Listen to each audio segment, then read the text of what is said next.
Bueno, bienvenidas y bienvenidos a todos.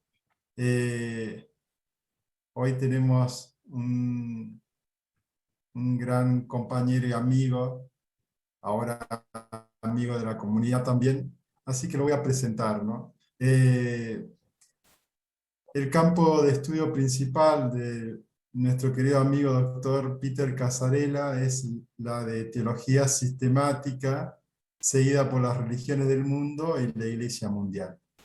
Fue nombrado miembro de la Facultad de Duke Divinity School a partir del 1 de julio de 2020.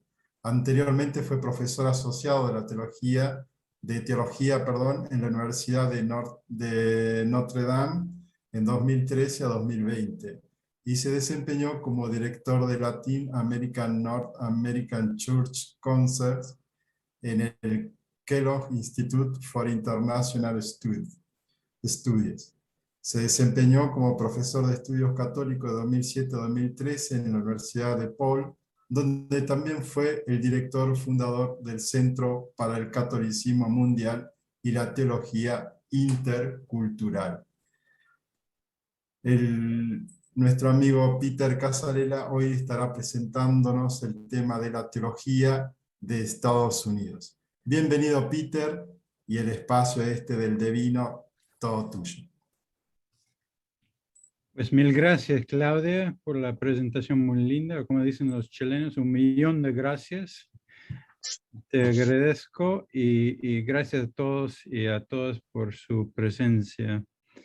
Yo he preparado unos apuntes sobre la historia y el perfil conceptual, digamos, de la teología que sale desde la experiencia del mundo de los hispanos en los Estados Unidos. Voy a comenzar con una trayectoria más histórica sobre las raíces de este pensamiento y modo de pensar teológicamente y con unos puntos claves sobre el perfil conceptual y también sobre el género de producción teológica que hemos logrado, realizado dentro de nuestra experiencia como hispanos o hispanoparlantes desde el norte. Y después voy a hablar de unas personas claves, concentrándome en Adamaría Sassídias y Virgilio Elizondo. Después un poco sobre los debates entre las décadas. Y por fin voy a referirme a un ensayo que publiqué en Argentina en 2012 en los actos de SAT, que tiene que ver con la forma de razón, la razón pública de los latinos.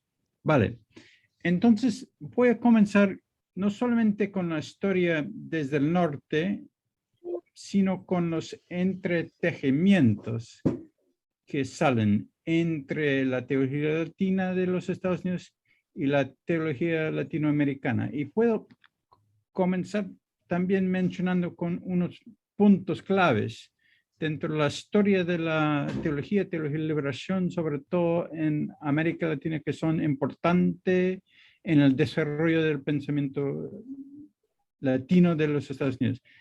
Por ejemplo, hay varios libros, y no puedo dar un perfil totalmente amplio, sino puntos claves o puntos interesantes para nuestra discusión. Por ejemplo, hay varios libros de varias perspectivas teológicas y críticas sobre Sor Juana Inés de la Cruz. Sor Juana Inés de la Cruz ya tiene 2 o 3 libros escritos por latinos en los Estados Unidos, subrayando, por ejemplo, su aporte al feminismo actual o aún más a la relación entre belleza y justicia dentro de Sor Juana. Eso puede ser controvertido en cierto público, pero es un buen ejemplo. Obviamente, o si no es obvio, quiero declararlo como obvio, la historia de las conferencias generales del CELAM tienen cierta importancia y juegan un papel dentro de la teología latina. Y obviamente Medellín 68 es muy clave por el desarrollo de un modo de pensar que comience sin las palabras explícitas, pero con el concepto de opción preferencial por los pobres. Pero aún más, yo diría, Puebla 69 y sobre todo los párrafos del documento final de Puebla que tiene que ver con religiosidad popular. ¿Por qué digo eso? Y todo el aporte del Cono Sur, de Lucio Guerra, de Joaquín Allende, y quizá por otra parte de Segundo Galea desde Chile en el desarrollo de ese pensamiento no solamente piadoso, sino cultural y aún un poco crítico en torno a la religiosidad popular para ver en la línea que sale del Concilio Vaticano II y sobre todo en los escritos de Pablo VI, Evangelii Nuntiandi, etcétera, sobre el poder o la energía o el dinamismo evangelizador dentro de la religiosidad popular. Y lo que quiero decir como punto clave al inicio de la teología latina desde los Estados Unidos es esta convergencia o síntesis o hipótesis de una convergencia entre la belleza de la religiosidad popular por un lado y la escucha del clamor del sufrimiento de los pobres por otro lado, que no son dos lentes totalmente distintos, pero tenemos que escuchar a los pobres y a las inequidades sociales dentro de la estructura de la sociedad y a la vez seguir y apreciar y indagar el fundamento teológico dentro de la belleza de la religiosidad popular. Entonces, por eso subrayo un poco estos párrafos, 444 a 469 del documento final del pueblo. Pero hay también concentrándome por un momento en raíces latinoamericanas, unos teólogos protestantes, porque como en el desarrollo de la teología de la liberación dentro de América Latina, hay intercambio ecuménico desde el principio. Entonces, uno de los varios libros que son muy importantes saliendo desde América Latina sería Rubén Alves, 1982, o poeta, o guerrero, o profeta. Y Rubén Alves es buen ejemplo porque no solamente por su concentración en la relación entre una cierta estética y la actitud, la manifestación de un modelo profético de teologizar, sino también porque ha estudiado en Princeton. Vino de la Iglesia Reformada y tenía esa experiencia en el norte que después fue traducido y cambiado y transformado y ha hecho mucho más dinámico dentro del contexto protestante de Brasil. Entonces, ¿cuáles son los libros o los inicios muy importantes con ese trasfondo latinoamericano dentro de la teología latina desde los Estados Unidos? Quiero decir que esta búsqueda de una síntesis entre belleza y justicia al inicio fue muy importante, pero no para evitar la teología de liberación, pero para profundizarlo. Y ahora voy a cambiar un poco a un cuento que viene del año 1985. Hubo un par de seminaristas en Roma. En este momento, Alan Figueroa Deck, jesuita, y Arturo Benuelas, que ahora es pastor en Texas. Tiene una parroquia muy importante en El Paso, muy cerca de la frontera, y siempre ha trabajado como teólogo pastor, quizá siguiendo la línea de Lucio Guerra, pero como tejano, ¿no? Pero fueron seminaristas en la Gregoriana de Roma. Y lo que pasó es que todo el mundo, después de la publicación de Teología y Liberación de Gustavo Gutiérrez y de otros autores principales de los años 60, 70, todos los profesores vinieron y decían, ustedes hablan castellano. Aunque son del norte, ustedes pueden traducir o pueden iniciar una teología de liberación en el norte, ¿no? Es la misma cosa, ¿verdad? Y bueno, como fueron profesores, no podían negar la importancia de la opinión de los profesores. Pero desde adentro se dieron cuenta de la distinción, ser del norte y ser del sur. Pero no fue para evitar, ni negar, ni criticar a los inicios de la teología de liberación, ni a Gutiérrez, ni a otros, sino para indagar un poco más explícitamente la relación y la distinción entre una teología en español o más tarde, vamos a decir, en Spanglish, pero con el español que tenemos en los Estados Unidos, ¿qué es la distinción y qué es la relación? Entonces, estos dos, Alan Figueroa Deck y Arturo Banuelos, se juntaron en enero de 88 en Berkeley, California, con otros, con María Pilar Aquino, un Roger Luna, con el joven Roberto Goizueto. Roberto Goizueto ahora es emérito, pero en este año fue un joven teólogo cubano-americano, y Gilberto Romero, Virgilio Elizondo, persona muy importante en esta historia, y Orlando Espín, en este momento en jesuita, ahora ex jesuita. Pero fundaron una sociedad, en inglés se llama, tiene un nombre muy raro, tengo que ponerlo en el chat, Actus, Academy of Catholic Hispanic Theologians in the U.S. Bueno, una academia de teólogos latinos desde los Estados Unidos. Y en 98 escribieron una constitución y comenzaron con coloquios anuales que siguen hasta hoy. Cada año tenemos un coloquio en junio de esta sociedad. Y lo importante es de ver las conexiones con la teología latinoamericana y con las raíces que mencioné y muchos otros, pero también de mantener una cierta, no distancia, sino identidad distinta, ¿no? Y dentro de eso quiero subrayar esta cuestión de no solamente iniciar una praxis, pero de pensar en la praxis a la luz de la belleza de la religiosidad popular, a la luz de las dimensiones culturales del proyecto teológico.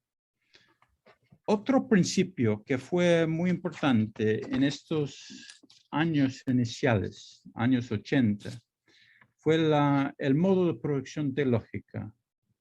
Carmen Nanco Fernández, una teóloga, bueno, de Nueva York, que ahora trabaja en Chicago, ha acuñado la palabra nuestra imaginación antológica, no ni analógica ni simbólica, sino antológica. ¿Por qué eso? Porque quería decir que la producción siempre se realice como teología en conjunto. Y teología en conjunto es nuestra mantra, que no son, y eso es muy para la mentalidad norteamericana.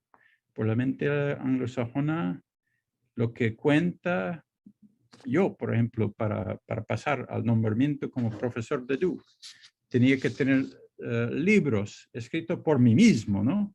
Logros individuales. Es un poco contra el espíritu de toda la teología latina, que siempre es teología en conjunto. Entonces, hay, y en la materia que les he compartido antes, hay una serie de antologías, 18, y eso solamente representante, ¿no? Comenzando en 1992, Frontiers, las fronteras de la teología hispana en los Estados Unidos, Diálogo, uno sobre el pueblo. Hay dos con el título Misa, Mesa, Musa, que tienen que ver con liturgia y la relación entre liturgia. En 1998 colaboré con Raúl Gómez, ahora rector de un seminario. Es un chicano, mexicano, americano, y ahora es rector de un seminario en Wisconsin, con el libro Cuerpo de Cristo. Espín ha tenido probablemente 4 o 5 de esos libros, finalizando con 2015, Blackwell Wiley, Companion to Latino Theology, es algo muy actual, que tiene libros, que tiene ensayos por varios autores muy ecuménicos sobre Cristología, teología de Dios, ética, etc. Y bueno, hay muchos ejemplos de eso. Entonces, el modo de producción teológica es bueno, como dice el Papa, que el entero es más que las partes, ¿no? Que hay una sinergia que viene del trabajo en conjunto. Y para representar la voz del pueblo hay que tener una forma de trabajo. No es solamente el producto, tiene que ver con los productos, sino la forma de trabajo tiene que tener una dimensión comunitaria. Y eso en todos mis años, y yo he sido presidente de ACTES en 2015, en todos mis años participando en este privilegio, en esta forma de trabajar, siempre reconozco la diferencia entre el mundo anglosajón, logros de los individuales y nuestro modo de producir o de teorizar. Bueno, entonces al principio hay varios padres y madres y esta vez me gustaría comenzar con una de las madres de la teología latina. Entonces voy a hablar, lo puedo poner por los que no reconocen el nombre, Ada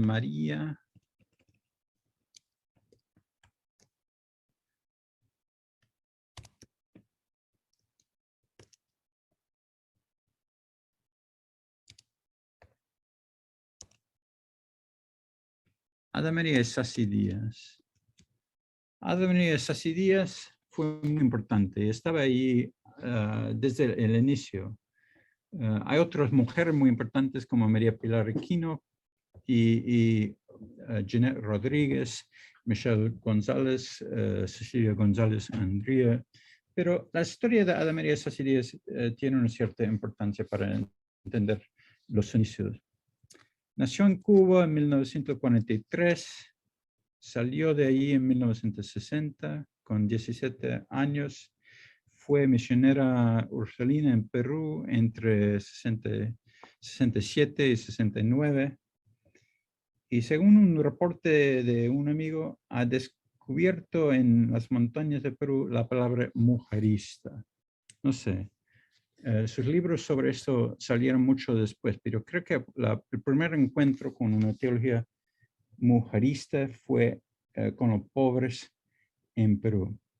Sale de las Ursulinas, trabaja en grupos bastante radicales feministas y hace una labor muy importante con Yolanda Torango sobre mujeres hispanas, una voz profética en la iglesia en los años 80.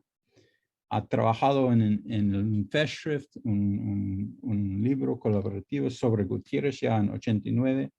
Pero en 1990 recibe por la primera vez su doctorado y de una universidad, un seminario protestante de Drew en New Jersey.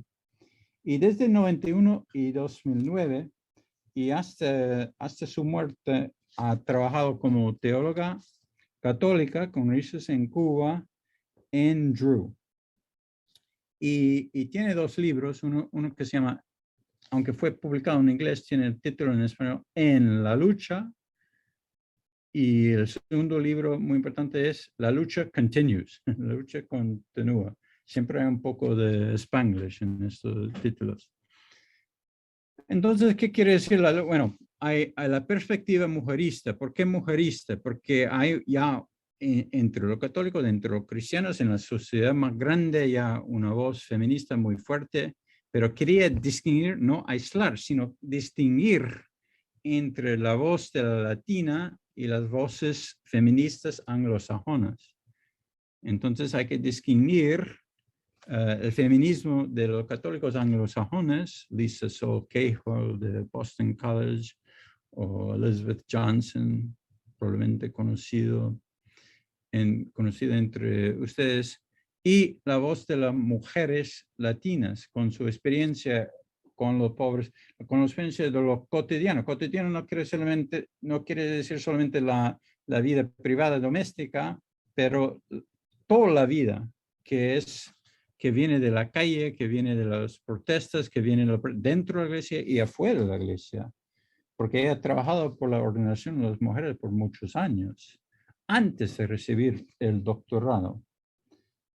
Y esta idea tenía mucha resonancia en los Estados Unidos con protestantes y con católicos y con el mundo teológico de los Estados Unidos.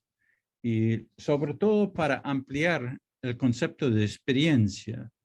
Y hay un elemento, bueno, hay varios elementos muy interesantes. Por ejemplo, siempre ha vinculado su pensamiento sobre la lucha, la protesta de la mujer contra patriarquía con no solamente la experiencia cotidiana, sino también con el proyecto histórico. Hay que tener un perfil no solamente escatológico, sino un perfil más social, un perfil más comunitario de todo el proyecto. En la cuestión de la moral, porque no ha evitado cuestiones difíciles como la fundación de la moral de su propio pensamiento, ha hablado de no un relativismo absoluto, sino de un relativismo contextual.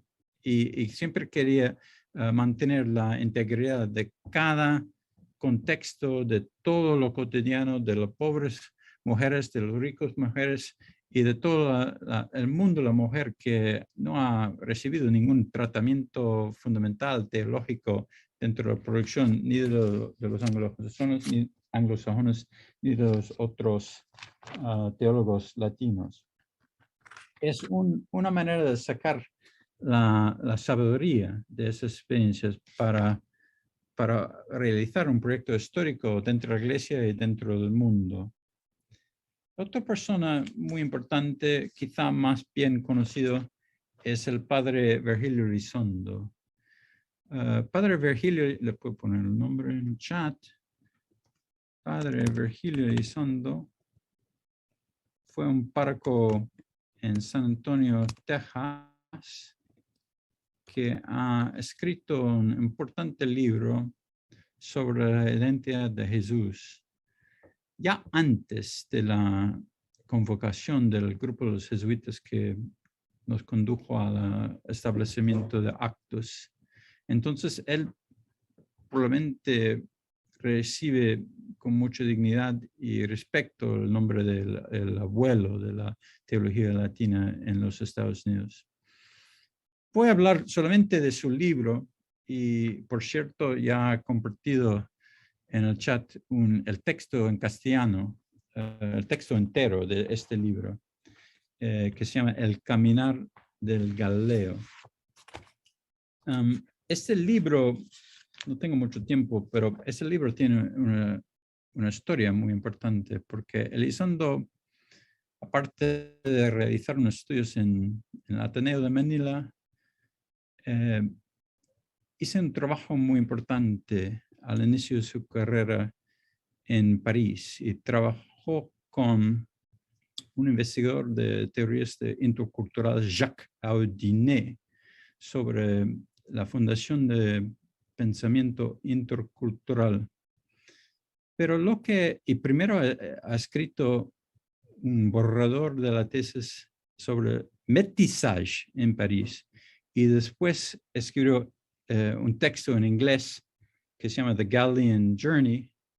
Y después, muchos años después, yo creo en 2000, una monja de San Antonio ha traducido el texto en inglés en castellano. Entonces, el texto que ustedes tienen es básicamente, hay varias ediciones, pero la tercera versión de este libro.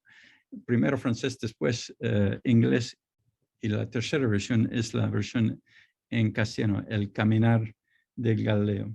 ¿Qué es la tesis de Elizondo? Elizondo fue párroco en San Antonio y hay una catedral muy linda, muy neocolonial, que en los años 80 fue visitada por Juan Pablo II, etcétera, durante el tiempo cuando él fue párroco, pero todo el mundo, los ricos y los pobres, los hispanos y los anglos, visitaron y visitan hoy esta catedral. Yo tengo una cita en 19 de noviembre allá. Y al lado de la catedral hay una calle que se llama Elizondo Way. Entonces sigue la memoria del Santo Padre Elizondo.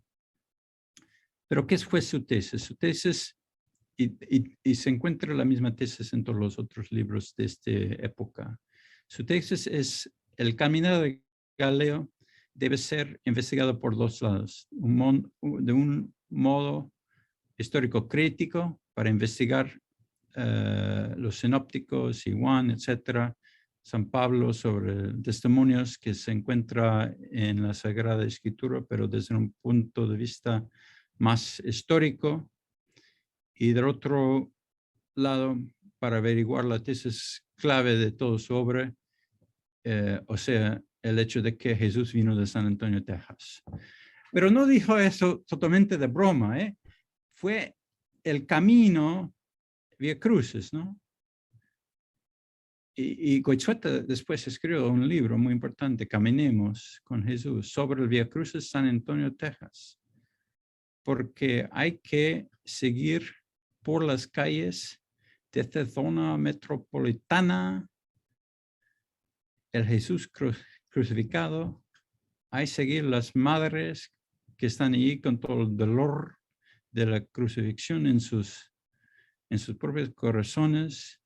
Hay que seguir este camino del pueblo por las calles de nuestro país, de nuestra tierra acá, para averiguar lo que hay en el Nuevo Testamento de un modo histórico crítico. Entonces, no tengo tiempo para elaborar todo y puedo ver a los debates más tarde, pero básicamente hay varios capítulos sobre una investigación de San Pedro, de todos de esos pescadores que vinieron de Galilea.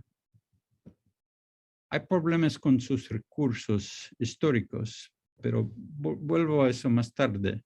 Pero básicamente quería Elizondo distinguir entre los judíos de Jerusalén, más cosmopolitanos, y los judíos de, Galilea, de los gentiles, como ha recibido los Actos de los Apóstoles desde Isaías, ¿no?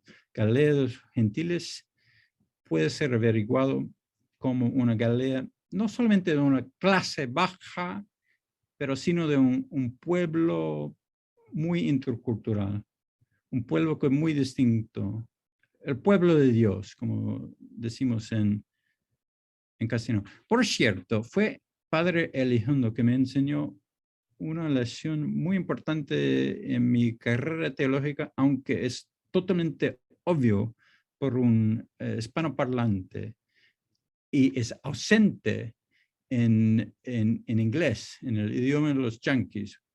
Y es la palabra Puebla puede ser una entidad sociológica o un sitio.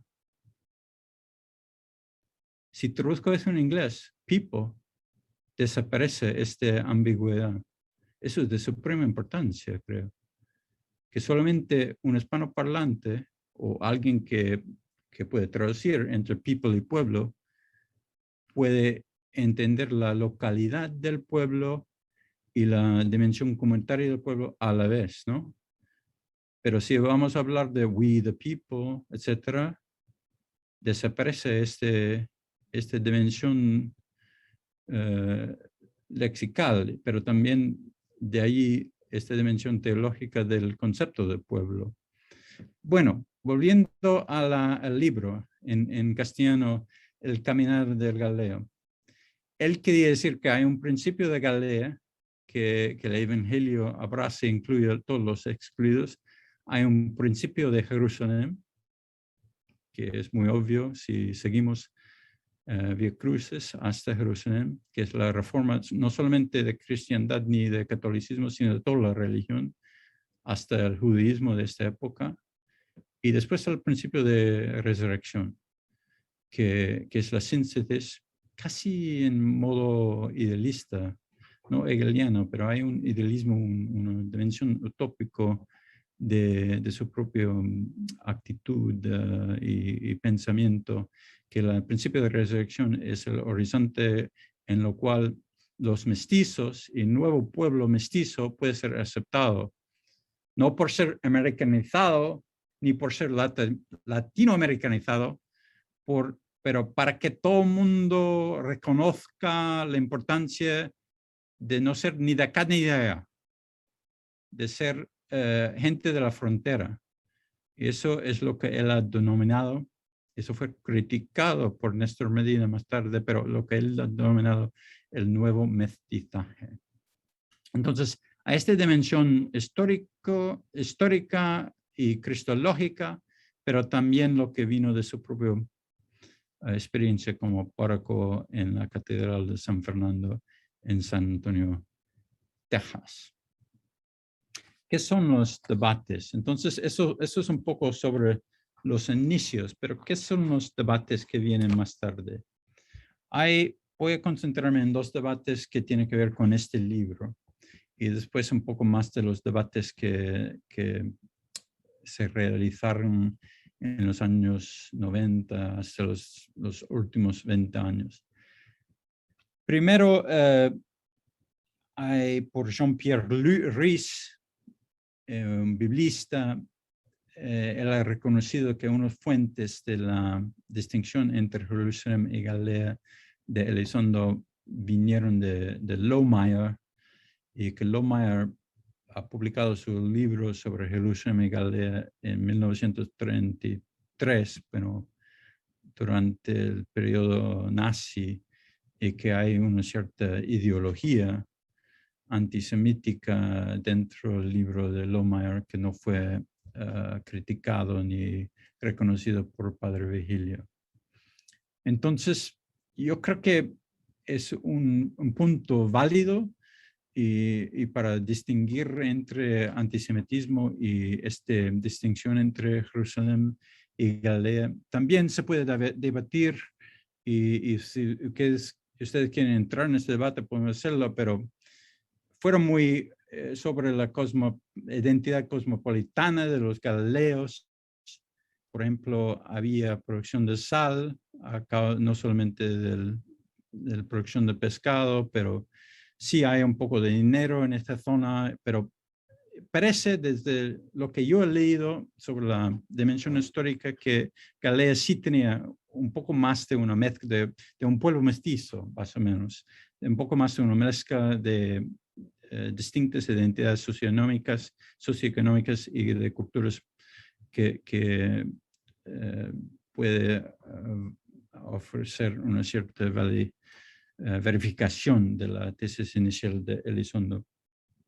Pero Néstor Medina, un teólogo guatemalteca pentecostal, inmensamente inteligente y un gran amigo, ha criticado a Padre Virgilio y a Goizueta y a estos teólogos de los inicios muy fuerte,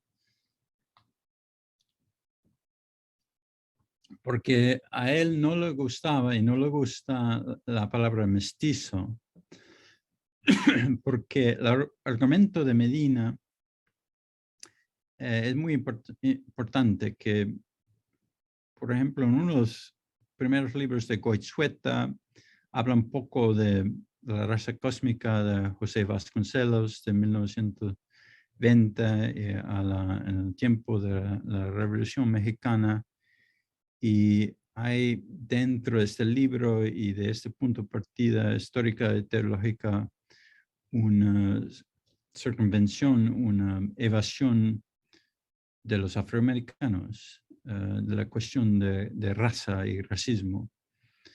Y según Medina, la invención de nuevo mestizaje por Elizondo tiene la misma culpabilidad, que no hay que hablar de muletez y hay que hablar del sistema de casta, hay que hablar de todo lo que la herencia desde 1920 hasta ahora sobre racismo.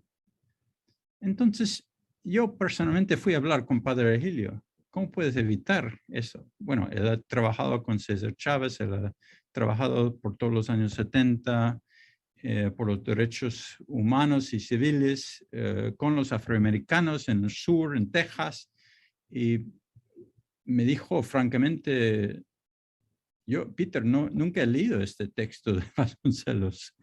Y más quería decir, entonces eso fue un debate que nunca tuvo lugar entre Néstor y Virgilia, solamente en papel, que es una lástima grande, pero solamente quiero reportar mi intercambio personal con Padre Virgilio, que es un punto interesante.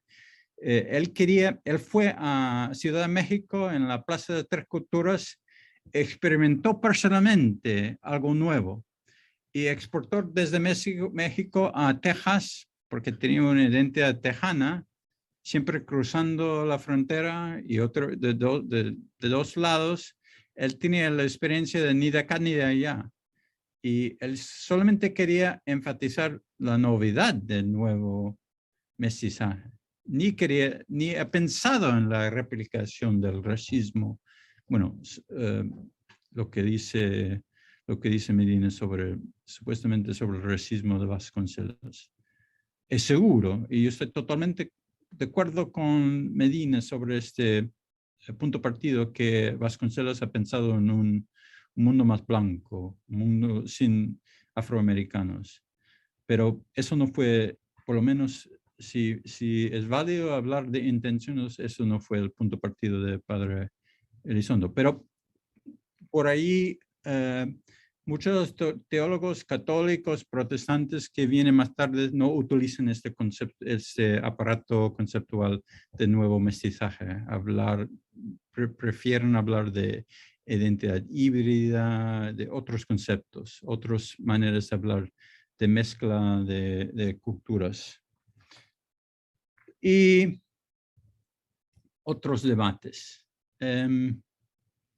Sí, en general, en los años 90 surgieron de otros lados una crítica del fuerte escepticismo de Roberto Goizueta. Roberto Goizueta ha escrito un libro importante que he mencionado y voy a repetir la mención en inglés, pero se llama Caminemos con Jesús, Toward a Hispanic Latino Theology of Accompaniment. Entonces, el libro de Goizueta es una crítica del individualismo, egoísmo, consumismo de la cultura norteamericana desde el punto de partida de la religiosidad popular, pero saliendo de San Antonio, Texas.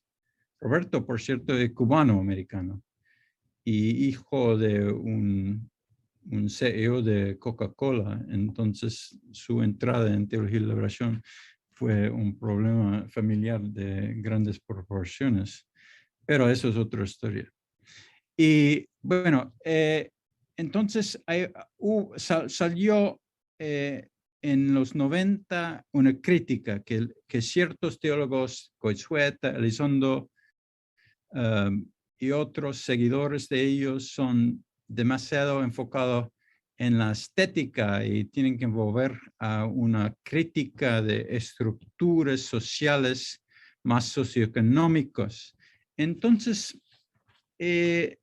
la síntesis, por ejemplo, en el libro de Michelle González, otra cubana americana, sobre Sor Juana, hay un capítulo muy lindo sobre belleza y justicia que enfatiza la teopoética de Goizueta y la entrada de literatura y lecturas poéticas dentro de la teología, pero en sintonía con esta evaluación muy positiva y cultural y crítica de la religiosidad popular. Pero ha bajado un poco la importancia de la estética, pero no para volver a un puro marxismo, pero para reconfigurar un poco la relación entre investigaciones estructurales de la sociedad, socioeconómicas, sociológicas, culturales y la teología más sobre la belleza de la religiosidad popular. Y hay muchos libros también sobre otros libros y puntos partidos de mujeres y más culturales, antropológicas. Jeanette Rodríguez tiene el primero sobre mujeres y Nuestra Señora de Guadalupe, pero ahora hay como 6 o 5 más mujeres que están trabajando en eso, más investigaciones en sitios como St. Louis o en California, no solamente de la piedad, pero las dimensiones patriarcales y las dimensiones que dan esperanza a mujeres dentro de esa devoción que sigue siendo mucho importancia. Pero en general, entonces hay dos, antes de llegar a la cuestión de razón pública, hay dos resultados. Uno se encuentra en Alejandro García Rivera, que terminó su carrera en la Facultad de los Jesuitas en Berkeley, pero fue otro cubano que tiene un libro muy importante y con mucha influencia que se llama The Community of the Beautiful, la comunidad de la belleza. Pero en cierto modo, García Rivera ha intentado, y García Rivera tiene una historia muy interesante, cubano-americano, físico, quería trabajar como cientista, después dejó esta labor porque le impulsaron a trabajar en una bomba atómica y no quería hacer eso, entonces se convirtió a ser pastor luterano, después se volvió al catolicismo y terminó su carrera con los jesuitas de Berkeley, escribiendo sobre la semiótica de la experiencia. Entonces, eso fue una cierta revisión o reorientación de no solamente hablar de experiencias de religioso popular, pero de explorar esta dimensión entretejida entre los símbolos y semiótica del mundo de la religioso popular y el clamor de los pobres por una justicia. Entonces, Michelle González Maldonado, Cecilio González Andría y Nancy Peney de Madrid son tres de las alumnas que ha estudiado con esta semiótica de la cultura religiosa y de la dimensión teológica de la comunidad de la belleza con García Rivera. Y en la próxima generación, la importancia de la estética y de las devociones populares siguen teniendo importancia, pero menos como una forma de elaboración sistemática, sino como una ética.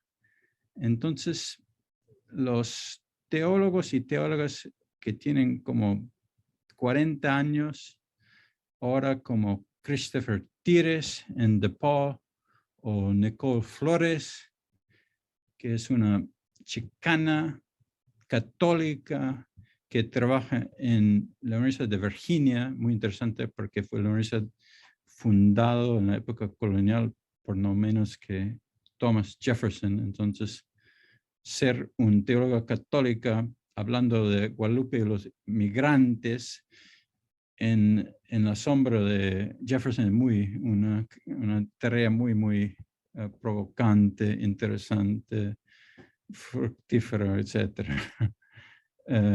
Pero es más una ética social que una forma sistemática de teorizar.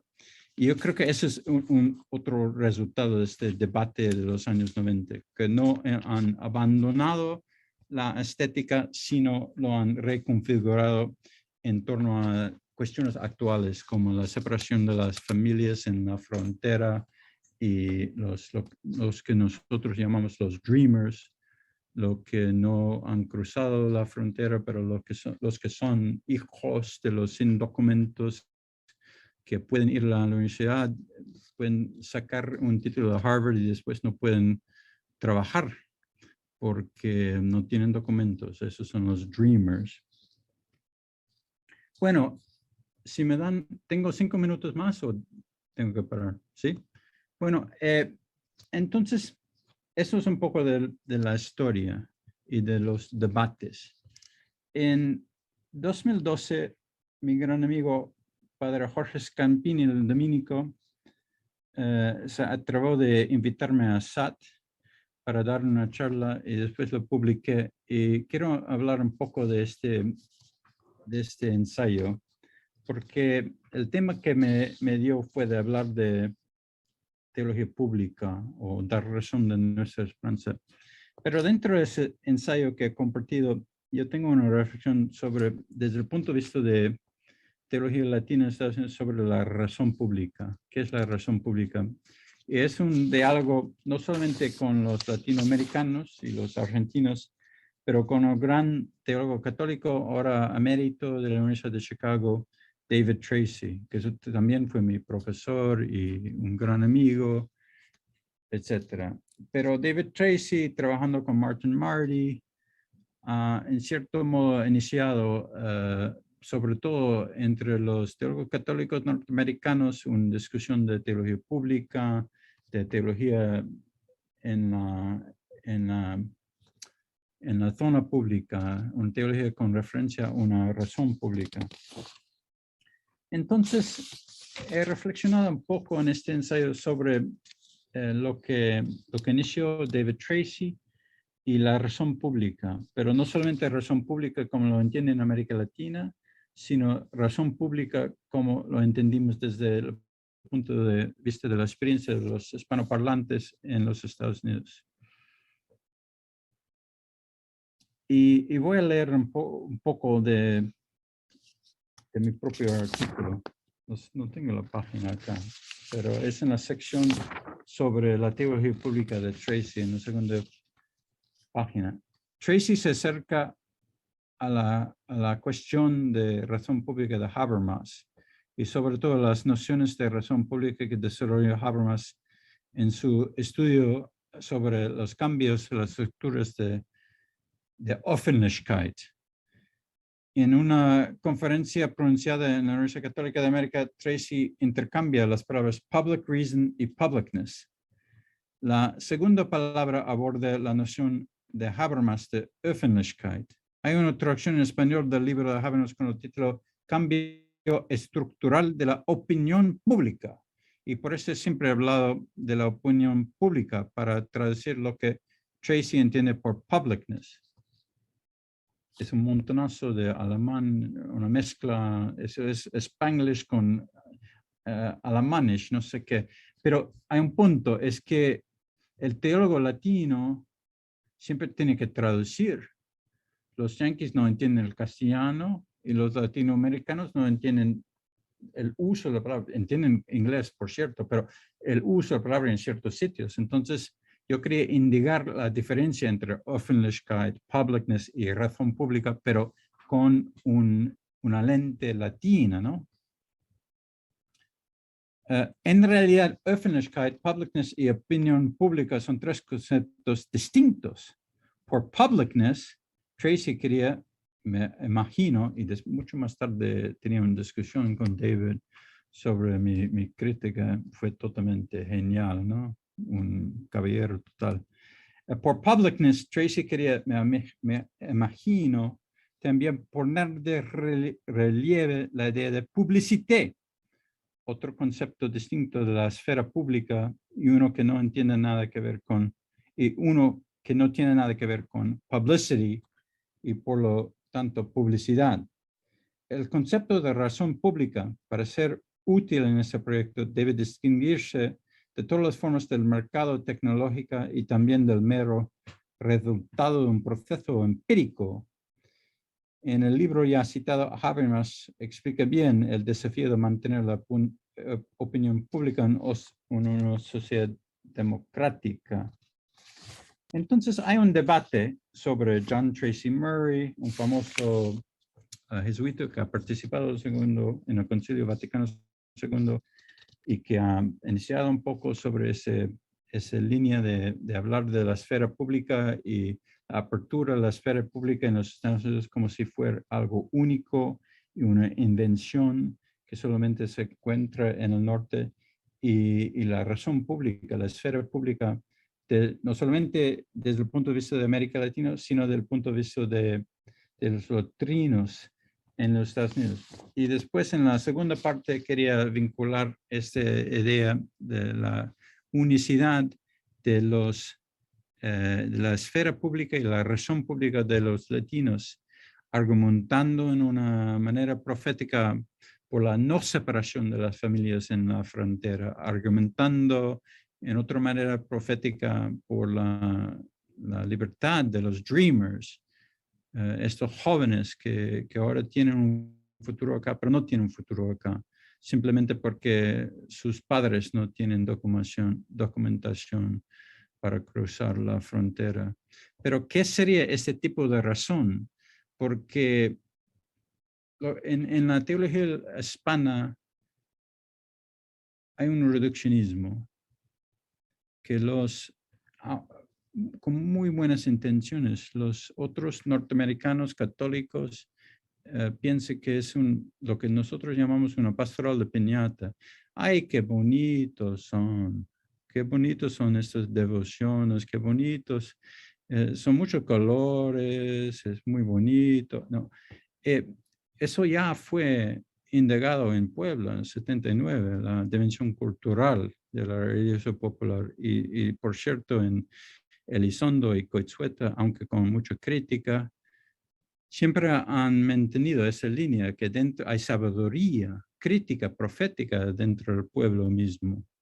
Entonces, bueno, no tengo tiempo para elaborar todo el argumento de ese artículo, pero eso es lo que es un poco sobre lo que quería realizar, hacer una interrogación crítica de la razón pública que tenemos dentro de nosotros y que queremos compartir en América Latina, como esos intercambios norte-sur, pero también dentro de los Estados Unidos con todas sus tradiciones, lo de Madison, lo que sea, lo de Jefferson y los actuales, que son barbaridades por muchos lados, pero podemos hablar de eso. Bueno, la otra cuestión, y con eso termino, es la relación, distinciones y semejanzas entre teología y pueblo y las raíces del Papa Francisco y estas líneas de la teología latina en Estados Unidos. Y yo tengo varias publicaciones y opiniones errantes sobre eso, pero puedo dejar eso para discusión. Así puedo terminar, si quieren, y podemos abrir la discusión a sus comentarios. No tiene que tener preguntas, sus comentarios más bien, o preguntas, como quieran. ¿Vale? Muchas gracias, Peter. La verdad que nos hiciste primeramente navegar por la historia de cómo se fue construyendo esta teología latina en Estados Unidos. Después centraste esa teología en Virgilio Elizondo, ¿no? Cómo fue comprendiendo y cómo aparece ese tema del mestizaje, cómo fue criticado, y desde allí la elaboración de esto tan interesante, la razón pública, ¿no? Ahora entiendo algunos textos que leía sobre algunos escritos teólogos de Estados Unidos, sobre todo afianzando esta cuestión de la razón pública. Así que te agradezco por eso. Bueno, querida comunidad, podemos levantar la mano para pedir la palabra, emitir algunas resonancias o preguntas también. Dejamos abierto este espacio.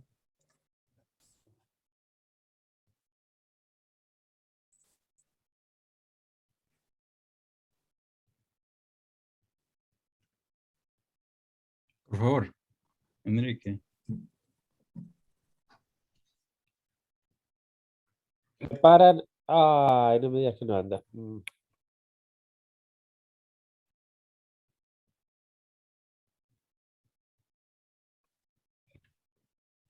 Sí, te escuchamos, No. Enrique.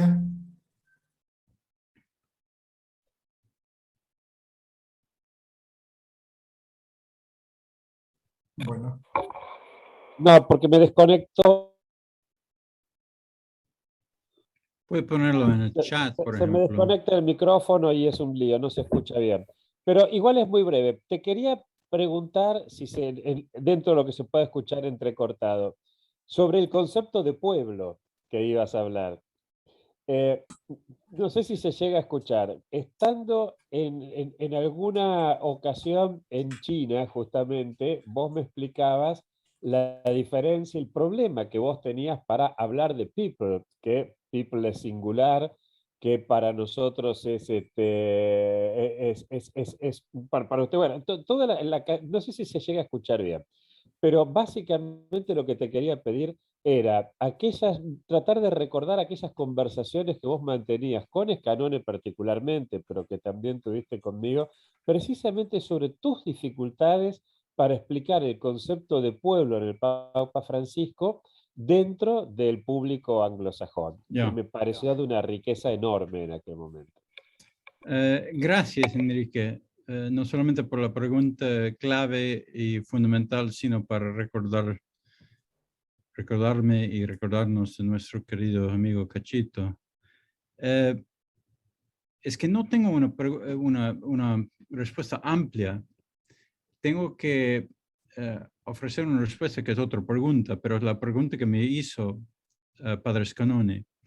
Entonces, yo no ustedes, como son de Argentina, son los expertos de Juan Carlos Scanone, de su filosofía, de su hermenéutica, de su trabajo sobre Blondel y sobre todo el último libro sobre teología del pueblo, que ahora es un gran logro. Ahora tenemos todo este libro, el libro sobre teología del pueblo en inglés, y salió hace un año, después de mucho trabajo por un equipo, pero es el libro de Emile Secuda y el libro de Padre Scanoni son probablemente aparte de Austin Ivory, son los dos libros más importantes en inglés para entender teología del pueblo en sus raíces argentinas, etc.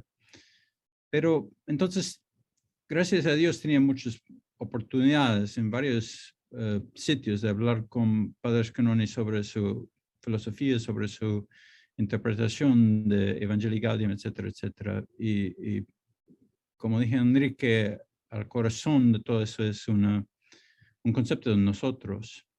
Y eso también, de ahí podemos hablar de una semejanza, sino identidad entre teología latina y teología argentina, porque Goizueta ya en Caminemos habla de nosotros, el nosotros y también la alteridad dentro de la visión comunitaria de nosotros, como si fuera una apertura a la alteridad del extranjero.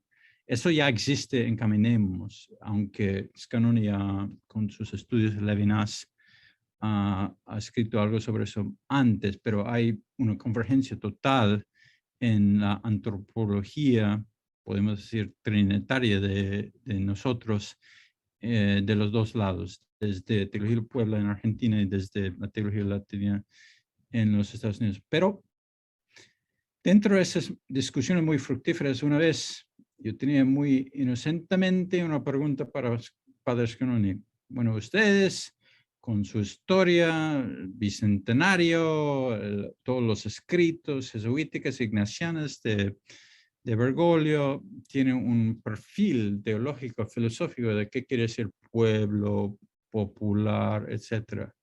Pero ¿qué tiene que ver, cómo en Padre Scanoni, cómo interpreta usted we the people? Y después me contestó, esto es tu trabajo. Bueno, eso ha sido mi trabajo. Y es un desafío total, como sugirió ya Enrique. No te puedo explicar con un gran sistema de pensamiento, pero eso ha sido con el individualismo, con el consumismo, con el racismo, con la xenofobia que ya domina la esfera pública en Gringolandia. Es muy difícil, es muy desafiante hablar de un concepto popular del pueblo, un concepto comunitario del pueblo. Pero así es, y no quiero negar todas las dimensiones únicas de We the People, ni de la herencia desde la Constitución, ni de Courtney Murray, que tiene unos trabajos sobre esta cuestión en el modo histórico. Bueno, eso sería una charla mucho más amplia, pero desde mi propia interioridad, desde mi vocación, eso ha sido un momento clave para mí de recibir esta pregunta de Padre Scanoni. y ha orientado mis escritos y colaboraciones y mi teología en conjunto. Ya. Muchas gracias. Gracias, Peter. Damos la palabra a Diego Fonti. Diego. Gracias, y gracias Peter por la conferencia. Perdón que no estoy con la cámara porque estoy con una computadora que no tiene cámara. Está bien. Pero así como planteabas lo del pueblo, yo me acordaba que, por ejemplo, la palabra folk en alemán es prácticamente mala palabra en Alemania, no se puede decir, porque para ellos les remite al nazismo, digamos, ¿no? O sea, como hay palabras que se cargan históricamente de sentidos o se resignifican según el contexto y la historia y demás. Pero que yo quería, si pudieras profundizar un poco, o agregar un poquito, sobre el tema de lo público, porque eso de la discusión pública, pensando en la teología, porque hace no tanto escuché a un jesuita brasilero que se llama Roque Junges, que diferenciaba la teología pública en el sentido norteamericano del sentido alemán, donde la teología es parte de la universidad pública, justamente de la universidad bueno, en Estados Unidos es difícil hablar de universidad pública y privada porque todas tienen un sesgo privado, digamos, pero en la universidad estatal, digamos, en Alemania, la teología es una carrera más que se cursa como cualquier otra carrera, dentro de la universidad del Estado. Y tiene un rol la teología ahí, público, que me parece que tiene que ver no con tanto con la teología confesional, que también lo tiene que ver, sino con la idea esta de la ilustración, de discutir con las otras ciencias, hacerlo como parte de una ciencia. Si yo no entiendo mal, es un rol distinto, al menos eso lo planteaba Junges y me pareció a mí plausible la interpretación, es un rol distinto del que del que asume habitualmente una teología en Estados Unidos, donde no sé si es estrictamente la cuestión de la ilustración, sino me parece una discusión en función de lo político, por decir así, o del etos político. Me gustaría que nos dijeras cómo ves vos esa diferenciación, si es que la hay, y en todo caso, ¿cuál sería esa posición de lo público, de la teología pública en América Latina? Gracias. Bueno, gracias Diego por la pregunta muy importante. Primero una palabrita sobre folk, porque yo fui hace 5 o 6 años a Leuven para hablar en el Centro de Estudios de la Teología y la Liberación sobre las semejanzas que yo vi entre los inicios del pontificado del Papa Francisco y Virgilio Elizondo en torno a teología del pueblo. Y tenía un público bastante grande, muchos teólogos de la India, de partes afuera de Europa, que fueron muy interesados en Elizondo, en la teología del pueblo. Pero los catedráticos europeos me han criticado fuertemente para hablar de pueblo, porque para ellos eso fue nazismo casi puro, hablar de un folk, ¿no? O algo así. Fue un idioma o un lenguaje fascista. Entonces ellos querían dejar entrar teología pública o algo más liberal en ese sentido, para oponer el pueblo. Aunque los misioneros, los de la India fueron muy contentos con el comunitarismo del pueblo. Entonces eso fue un diálogo que tiene que ver con Lovaina, pero fue una experiencia muy que me iluminó sobre contextualidad y esta palabrita, pueblo. No, es difícil, no puedo entrar porque yo he pasado 2 años en Alemania y tengo un poco de experiencia de la distinción entre público y privado en Alemania y, bueno, tiene la Concordat entre Estado y Iglesia. Entonces, por ejemplo, en Tübingen, Hans Kuhn al principio tenía una cátedra dentro de la facultad que no existe en las universidades públicas de los Estados Unidos. Entonces tiene toda la razón, Diego, sobre la diferencia entre los dos contextos, diferencia jurídica, pero fin y fondo tiene que ver con la diferencia en la sociedad civil. Y eso es el proyecto de David Tracy. Por eso, cuando fui a Buenos Aires, no hablé directamente de los, ni de Bergoglio, ni de las raíces argentinas, sino de David Tracy, porque David Tracy quería, en cierto modo, bautizar el concepto de sociedad civil que existe en Estados Unidos. Y sí, eso, y tiene toda la razón, que eso viene de una versión norteamericana de la Ilustración y del siglo de las luces. No es una versión francesa o que viene de la Revolución Francesa. Y de hecho, la gran obra o resultado de John Courtney Murray, que fue peritus al Concilio Vaticano II, etc., y tiene muchos escritos sobre eso, fue de enfatizar casi en modo evangelizador razón pública de sociedad civil. Y de ahí comienza la teología pública de Tracy. Y yo mantengo que tenemos el mismo problema. No es el mismo problema que en América Latina, donde otro léxico, otra terminología y otros conceptos y otras experiencias. Pero yo estoy en una universidad privada, pero enseño teología católica, pero en una facultad históricamente metodista. Entonces, eso es muy norteamericano, ¿no? Esta mezcla de comunismo y de perspectivas y de aspectos norte-sur. Pero no quiero decir ni mantener que hemos logrado todo, porque estamos en el gran público de apertura, de mezcla de opiniones, porque hay trumpismo dentro de la universidad, hay corrientes fascistas dentro de la sociedad civil. Entonces, sociedad civil no es algo mágico, no existe ni en las universidades privadas ni en la sociedad, porque xenofobia, quizá una xenofobia más peligrosa que hay en América Latina. Existe, racismo existe. Aquí estoy en Carolina del Norte, donde prohibieron por 50 años en la época colonial de dejar entrar en la política a los católicos. Entonces, tenemos una historia muy complicada. Entonces, reconozco el valor y la posibilidad que existe dentro de la sociedad civil, pero puede ser a la vez un ídolo. Ya.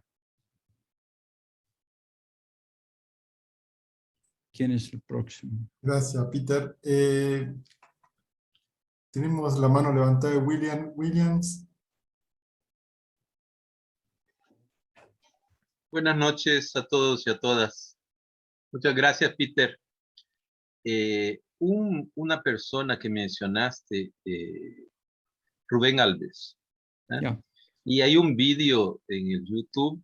Él fue filósofo, pedagogo, psicoanalista, teólogo y fue pastor presbiteriano y hizo la maestría en Estados Unidos. Yeah. Y él, hay una referencia en el YouTube, hay un vídeo que él cuenta su experiencia y que dice que fue prácticamente el primer escritor teólogo brasileño a hablar sobre la teología de la liberación antes de Boff, antes de Beto, de Compañía Limitada, y que a la hora de publicar el libro, la disertación, el orientador le dijo que la palabra teología de la liberación daba otra connotación un poco más espiritual y le tuvo que cambiar el título, pero la fundamentación era lo mismo, en la misma línea de Gutiérrez. Y poco tiempo después estaba la Semana de la Teología, de Estudio de Teología en Brasil, organizada, de la Teología de la Liberación, y le preguntaba, y eso era un jueves, un viernes, y que iba a ser el fin de semana, que si el orientador le dijo que si él sabía. Y no, simplemente no lo habían invitado. ¿Ah? Era organizado por Fray Beto. Y entró en contacto, y entró en los contactos, y simplemente él no estaba invitado conscientemente. ¿Por qué? Porque él había hecho teología en Estados Unidos. Y según la comprensión de Beto y otros, se podría hacer teología de la liberación solo a partir de América Latina, no de América anglosajona. Y eso muchas veces, hay muchas discusiones, principalmente en Centroamérica se trabajaba mucho esa cuestión, es que hay algunos que quieren decir que, por ejemplo, la territorialidad nace en Estados Unidos, nace en Canadá, no puede reflexionar a partir de esa realidad. No sé si su opinión o si esa discusión en algunos ámbitos surge en Estados Unidos, esas situaciones. Que no fue una situación concreta que él vivió, que Rubén Alves enfrentó, como muchos otros enfrentaron. Oh, muchas gracias por el testimonio. Bastante importante porque esos fundadores, también el recientemente fallecido René Padilla, del lado protestante, son muy, muy importantes para el desarrollo de la teología de la liberación católica en América Latina y también por los latinos protestantes católicos ecuménicos en los Estados Unidos. No tengo una opinión, aparte de agradecerme por el testimonio que relataste y de decir que tenemos que continuar con esos intercambios norte-sur y intercambios ecuménicos. Por eso María Clara Bingham y yo hemos inventado la red norte-sur que se llama Iglesia en América a los 20 años, aniversario 20 años de la promulgación de la encíclica Iglesia en América, y vamos a salir dentro de poco con un libro en inglés y otro libro en español sobre los nuevos puntos partidos hoy que son frutos de diálogo norte-sur. Y va a salir con Agape en unos meses el libro en español. Ya tenemos casi totalmente preparado. Pero es interesante porque Juan Pablo II ha tenido esa visión de una iglesia en América. Pero ¿dónde son los frutos de eso? De vez en cuando los obispos se reúnen en Miami, bueno. Pero en el pueblo hay frutos de este intercambio. No, hay conflictos y hay ignorancia, hay malas interpretaciones. Entonces, es un trabajo enorme. Y no podemos hablar utópicamente de una iglesia en América. Hay millones de iglesias en América. Dentro de la iglesia católica hablo, no estoy hablando de comunismo. Pero gracias por el comentario. Gracias, Peter. Damos la palabra a Consuelo. Consuelo. Buenas noches para todos y todas, y buenas noches, Peter, aquí escuchándote. Muchas gracias por lo que nos has dicho. Justo lo último que dijiste de estos esfuerzos que están haciendo ustedes de juntar la teología del norte con el sur, pues tengo la suerte de estar ahí, ¿no? En esa publicación que va a salir. Pero lo que quería decir es que a cuenta de lo que hablaste de la teología latina hecha por mujeres, que tal vez ese es el vínculo que se ha mantenido de alguna forma. Con Pilar Aquino ella ha promovido, pues que yo conozca, de pronto hay otros, pero que yo conozca, Pilar Aquino y otras, las que tú has nombrado, se han hecho encuentros, ya digámosle teología latina feminista o mujerista o humanista, entonces que tal vez por esa vertiente como que reconocer más que estos esfuerzos de unión teología norte-sur han sido posibles, aunque últimamente han estado un poco más detenidos, porque algunas redes han venido como a morirse. Por ejemplo, ACET, la Asociación del Tercer Mundo, está ahí como que creo que va a morir. Y Pilar, de alguna forma, también desde esa plataforma colabora un poco, pero en fin, eso. Quería destacar eso, pues, para aportártelo.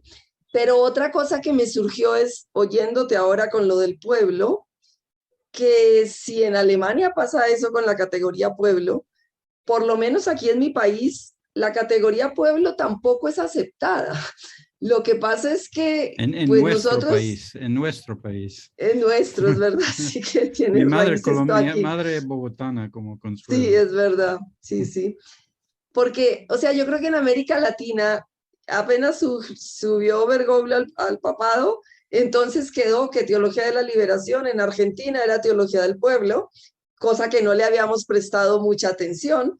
Y bueno, pues ahí se mantiene.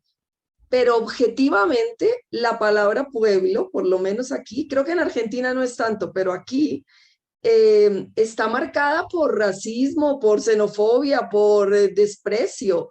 O sea, aquí las manifestaciones populares, primero, no hay tantas, digamos que se identifica con el sindicalismo y no tiene nada de buena fama en los sindicatos aquí. Y últimamente que hemos vivido aquí tantas protestas, justamente hay un rechazo muy fuerte a la parte del pueblo que protesta. Es una cosa muy, porque digamos los jóvenes se ha valorado la protesta que han hecho, pero la parte del pueblo, de la gente sindicalista o así, eso no, parece que ellos son los que están haciendo desorden en este país, no dejan avanzar, los profesores públicos de alguna manera tampoco.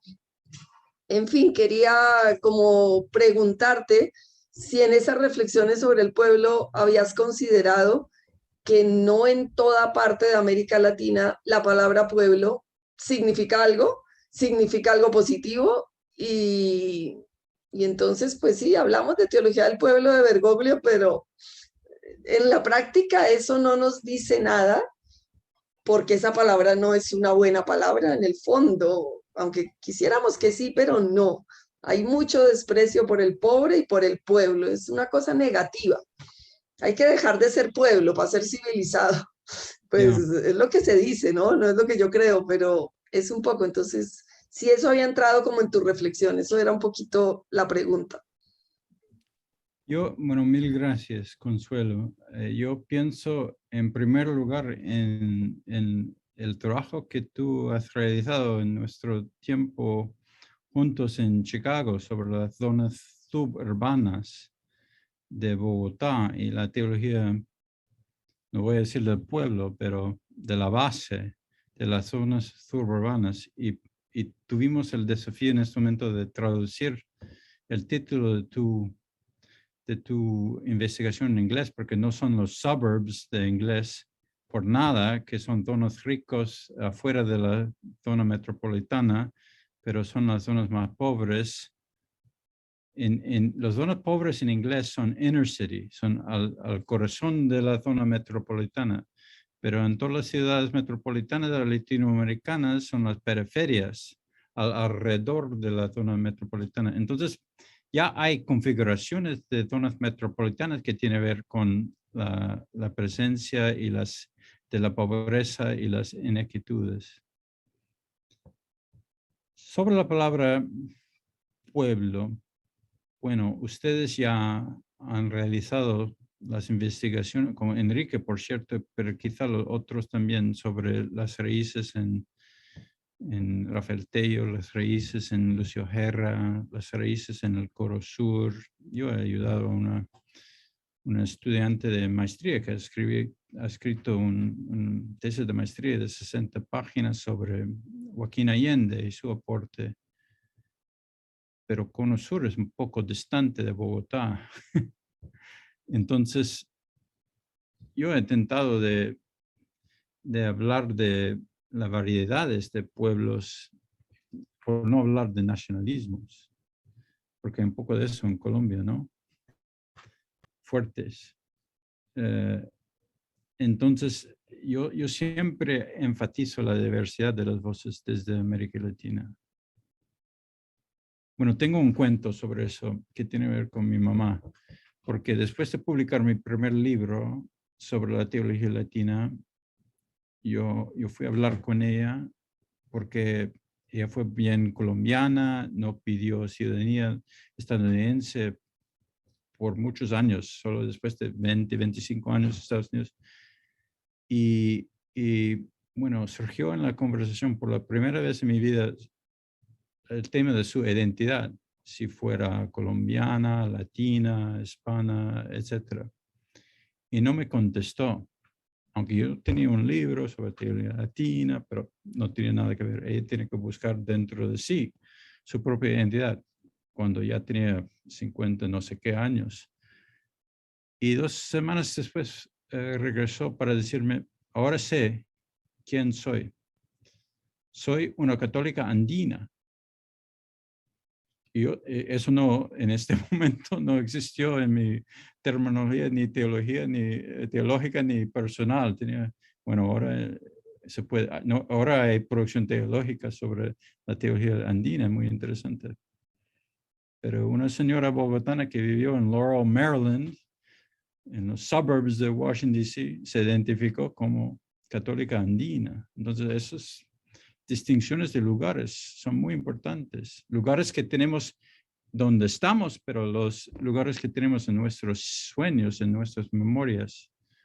Ada María tiene un ensayo muy, La ciudad que me habita, un ensayo muy lindo sobre eso. Bueno, un poco de reflexión, pero muchas gracias por la pregunta, Consuelo.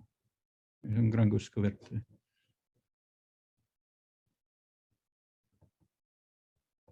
Otras provocaciones.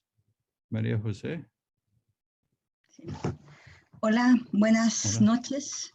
Sí, un Sí. gusto. Saludos desde Chile. Estaba pensando un poco a propósito del tiempo histórico que vivimos acá. Estamos a días del 18 de octubre, ya 2 años de ese 18 de octubre. Siento que el pueblo, hablando de pueblo, se levantó. Bueno, ya se había levantado hace bastante tiempo, pero marca el tiempo del estallido o revuelta social, como le llaman algunos. Y a propósito también de esta no celebración del 12 de octubre para algunos de los pueblos originarios, cómo es importante la concepción de pueblo en esa doble vertiente que hablaba, que no sabía yo que en otro idioma se perdía esa diferencia, pueblo como un lugar geográfico, pueblo como una concepción, como una comunidad. Y también hemos hablado bastante en los espacios en que me muevo, eclesiales y no eclesiales, de una concepción que va tomando fuerza en algunos espacios que sería como territorios, también similar a pueblo, como algo físico, pero también como un territorio, como una comunidad, y cómo eso también va reemplazando o resignificando nociones que van quedando como añejas, como patria, la concepción negativa también de patria que nos lleva a los patriotismos extremos, ¿cierto? A las diferencias, xenofobia, etc. Y el mismo concepto también de nación, que si bien es un concepto para algunos más político, también el nacionalismo extremo vemos a lo que nos lleva. Entonces, más allá de las diferencias y similitudes que pueda haber entre la teología del pueblo versus la teología de la liberación, ¿cierto? Que tenemos similitudes y también diferencias, veo que va surgiendo como un punto de unión, y también en el diálogo norte-sur poder unir lo que es el concepto de pueblo en general y también de territorios, que acá en mi acercamiento a mis raíces mapuche, el concepto de territorio es importante, más que concepto diría yo, no tengo la palabra precisa, como un sentido de territorio, de saberte parte de un territorio, de un pueblo, que tiene su asiento en ciertas zonas geográficas, pero excede las categorías que conocemos. Sí, cómo es importante también esta teología, seamos más cercanos a la teología del pueblo como tal, ¿cierto? Con Luis Ollera, o a la teología de la liberación, o a tal o cual corriente, como para mí ha ido tomando otra perspectiva el concepto de pueblo y territorio.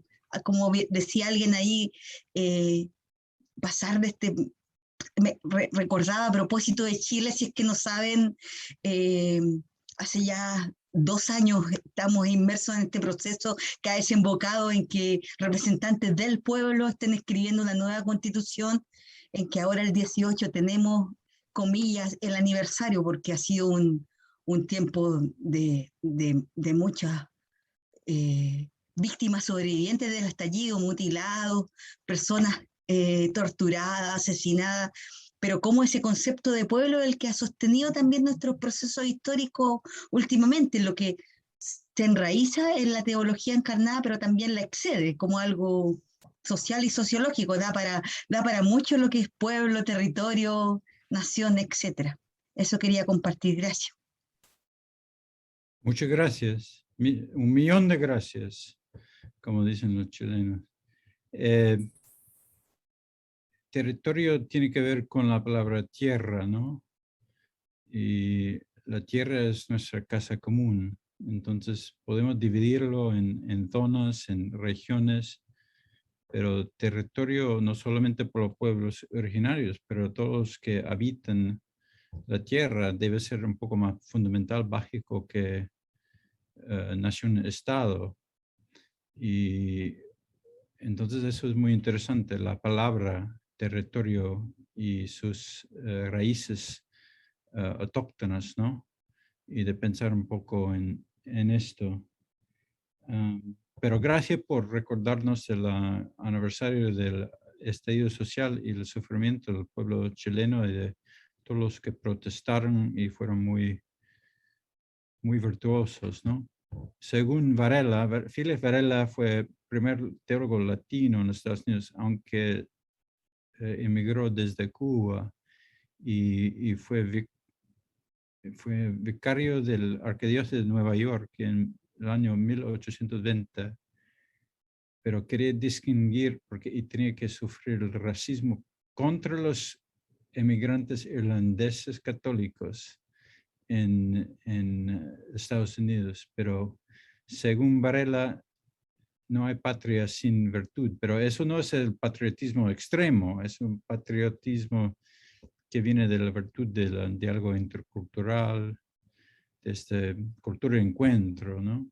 Que él quería iniciar ya en 1820 en la ciudad de Nueva York. Yo he tenido el privilegio de colaborar con una chilena, Rocío Cortés Rodríguez, que ahora da clases en PUC Chile. Y su tesis, que yo he dirigido desde Notre Dame, tenía que ver con lo que se llama en la cultura norteamericana el razonamiento de las escrituras, es el compartir del pan.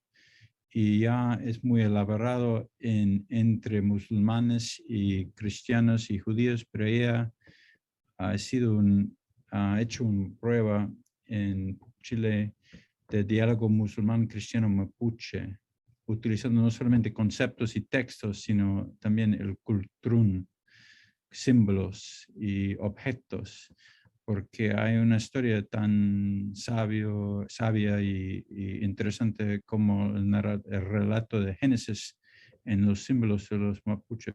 Pero usted puede hablar con Rocío en PUC Chile sobre su trabajo y sus investigaciones, este modo de dialogar y crear cultura de encuentro para tener no una sociedad civil, pero para tener paz y justicia por todo Chile. Eso fue su proyecto. Ya, gracias. Gracias, Peter. Se escucha bien, ¿no? Sí. Sí, tuve unos problemas de conexiones por eso. Quería hacerte una pregunta, Peter. ¿Sabes que ahora, bueno, la Iglesia Católica en Roma está con el sínodo sobre sinodalidad? Y ha surgido mucho sobre la palabra sínodo, de sinodalidad, sobre todo muchas reflexiones en base al concepto de pueblo, ¿no? La pregunta es, ¿cómo la teología latina de Estados Unidos eh, va, va pensando, va fundamentando los procesos de sinodalidad, ¿no? ¿Cuáles Buena son? pregunta. Ya, buena pregunta. Bueno, hay muchas resonancias entre Elizondo y Bergoglio, muchas resonancias entre Caminemos con Jesús de Goizueta y el concepto de sinodalidad. Pero lo que yo he omitido la historia de los 5 encuentros. Y eso ha comenzado en los años 60, 70, no me acuerdo, pero una serie de encuentros nacionales de todos los hispanos. Y el 5º encuentro, bajo del pontificado del Papa Francisco, hace 3, 4 años, fue una reunión cerca de Dallas, en Texas, de como 20, 25,000 hispanos católicos, después de un proceso básicamente sinodal. Y ahora hay una comisión bajo la conferencia episcopal que sigue realizando los frutos del 5º encuentro hispano y van a revisar de los años 80 el Plan Nacional de Ministerio Hispano. Entonces hay una estructura, por lo bien o por lo mal, hay una estructura episcopal que está intentando de realizar el encuentro en colaboración con los obispos. Y hay varios, no bastante, pero hay varios obispos hispanoparlantes, no solamente Gómez de Los Ángeles, pero muchos otros que ayudan en este proceso. Yo creo que dentro de todo eso, de ese gran paraguas del 5º encuentro y el proceso sinodal que está muy bien vinculado con el 5º encuentro, lo interesante del 5º encuentro como tal fue la participación de los jóvenes. En la iglesia, ¿qué es la estadística sobre el porcentaje de hispanos en la Iglesia Católica Norteamericana? Depende hay varios grupos que tienen sus números, pero es básicamente como 35, 40. El número total está bajando por conversión a protestantismo, evangélicos, pero de un lado, por otro lado, hay más migrantes desde México, entonces el número total está creciendo, aunque hay un gran número que está saliendo. Pero lo más interesante entre este montonazo de cifras es esto, que 2/3, más que 66% de la población católica estadounidense son bajo de 18 años, son hispanos.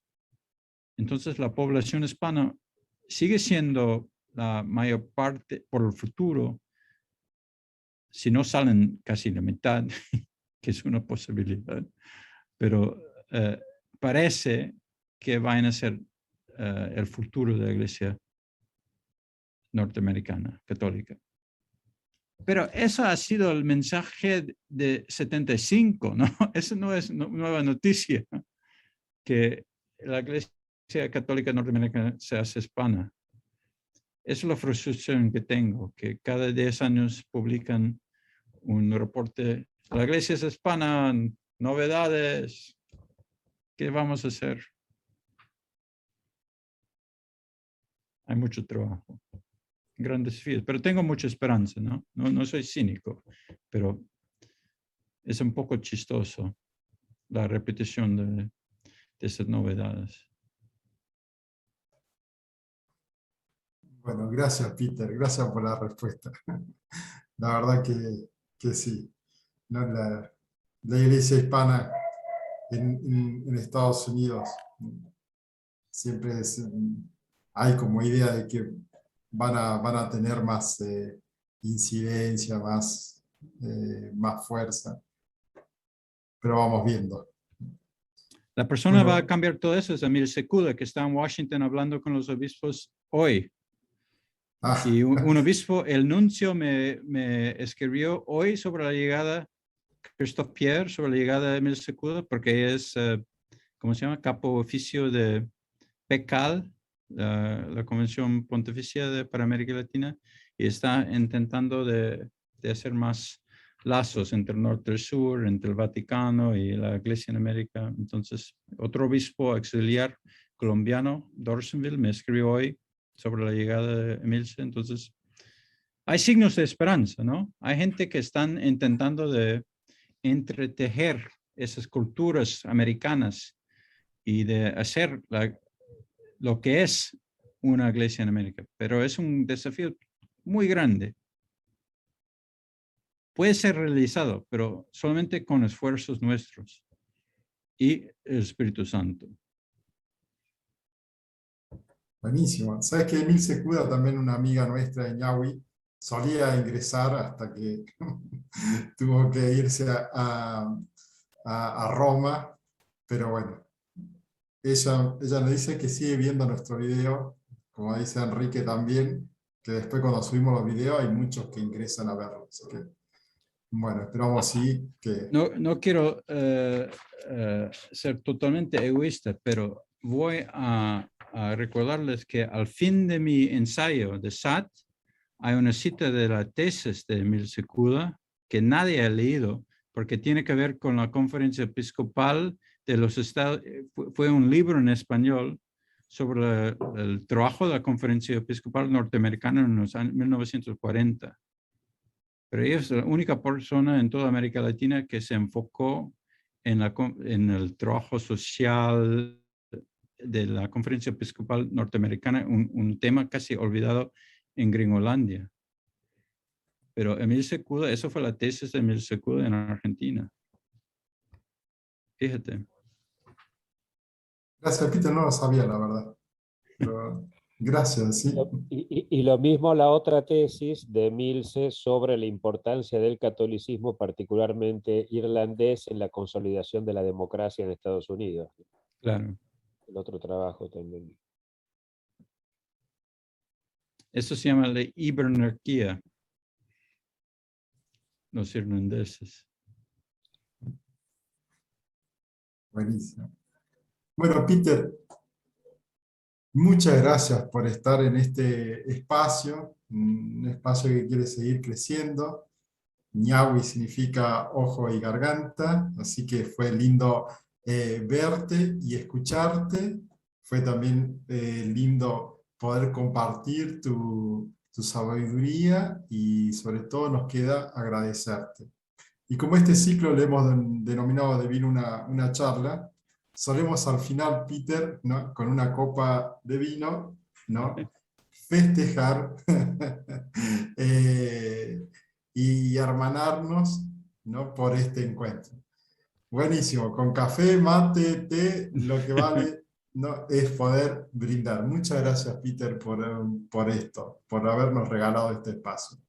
Muchas gracias. A ti, Claudia, a todos y a todos, mil gracias. Ha sido un encuentro muy, muy lindo. Y hasta la próxima. Hasta la próxima. Gracias. Salud, comunidad. Gracias a todos por estar. Salud, salud. Chao, chao.